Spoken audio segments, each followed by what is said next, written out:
La photobiomodulation, qu'est-ce que c'est? C'est une forme de luminothérapie qui consiste à délivrer de la lumière, mais selon des longueurs d'onde bien précises, sur les tissus du corps humain pour les activer, pour stimuler en fait leur régénération. Si vous délivrez de la lumière avec des longueurs d'onde, notamment le rouge ou l'infrarouge, on stimule la mitochondrie, on relance la cellule dans son cycle cellulaire.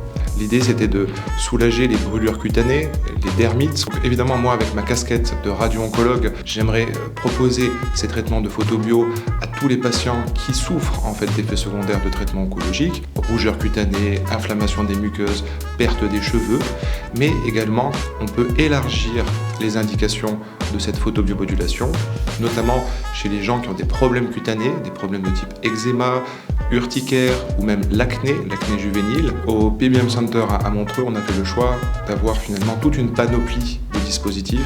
On a dans un premier temps une machine corps entier qui permet, grâce à 2400 LED, d'aller délivrer la lumière sur l'ensemble du corps. Et puis ensuite, on a des dispositifs plus petits. La photobio est très innovante dans une prise en charge qu'on souhaite holistique en fait de chaque patient, puisqu'on ne traite plus l'organe malade, mais on traite réellement le ou la patiente qui souffre dans son corps d'un organe malade.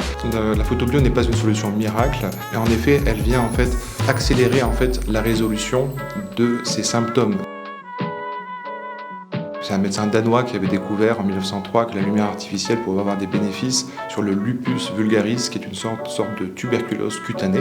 Et puis ensuite, dans les années 50, on a découvert le potentiel de la lumière bleue chez le nourrisson qui souffre d'ictère, donc la jaunisse du nourrisson.